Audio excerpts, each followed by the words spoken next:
Alors je sais, j'ai une réflexion, une colère quand même, une colère. Et c'est là que je me rends compte que j'ai vraiment un problème de concentration, de mémoire, et que je fais tellement de choses que finalement il y a des choses que j'apprends et que je prends et qui peut-être parce que à chaque fois je cherche, j'essaye surtout que ça m'atteigne pas trop dans ma personne parce que je suis déjà très atteinte et que ce que je veux c'est arriver à ce que des coupables soient en prison et que cette société me démontre quand même que les coupables ont plus de place que les victimes parce que moi, ça fait plus de 10 ans que je me bats, ça fait 20 ans que je subis.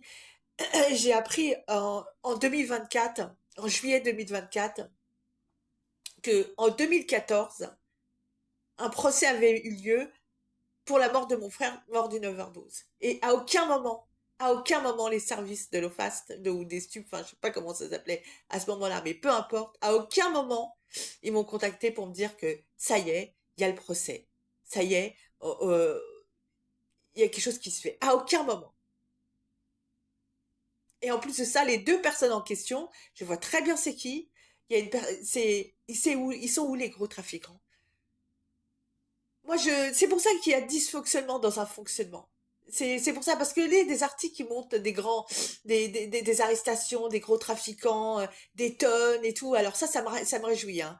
Vraiment, quand c'est des tonnes qui sont interceptées, mais ça me réjouit parce que là, ça fait mal. Parce que là, du coup, les deux personnes en question, elles étaient avec mon frère. Il y en a un qui est bon, qui est un peu plus, où je m'interroge un peu plus, mais l'autre, ils sont où les gros trafiquants? Et puis pourquoi on m'a pas prévenu? C'est pour ça. Parce que quand on prévient pas les personnes, c'est-à-dire que moi, ces personnes, j'ai pas encore reçu la copie parce que pareil, je l'ai demandé, mais ça tarde.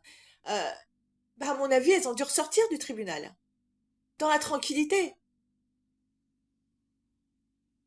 Les personnes de Snowfall, là, qui, homicide involontaire, où on sait ils savent qu'ils vendent de la mort, ils savent qu'ils vendent des substances mortelles. 2 ans de prison avec quelques mois de sursis. Alors, la réjouissance, c'est que beaucoup, c'est des mois de sursis, souvent. Et s'en sortent là, il y a de prison ferme. Mais ça devrait être beaucoup plus, hein. Parce que la personne, est-ce qu'elle a eu du sursis? Alors, bien sûr que la personne, elle savait très bien ce qu'elle consommait.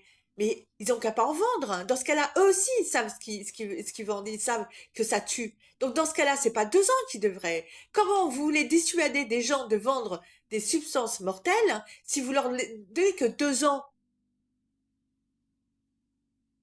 Donc c'est là le souci, c'est que moi, dans ma position, je me dis, est-ce que l'OFAST du 92 veut vraiment que des gros trafiquants finissent en prison?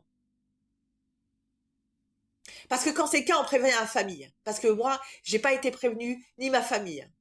Même si, à l'époque, c'est que moi qui ai démontré, enfin, qui ai montré mon intérêt à ce que ces personnes soient en prison. Mais à quel moment j'ai été prévenue?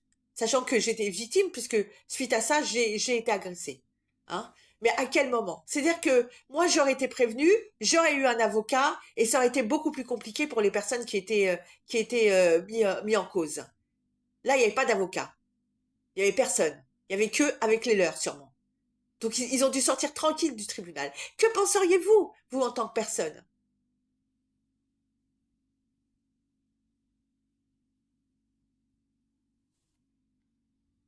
La voix de mes mots.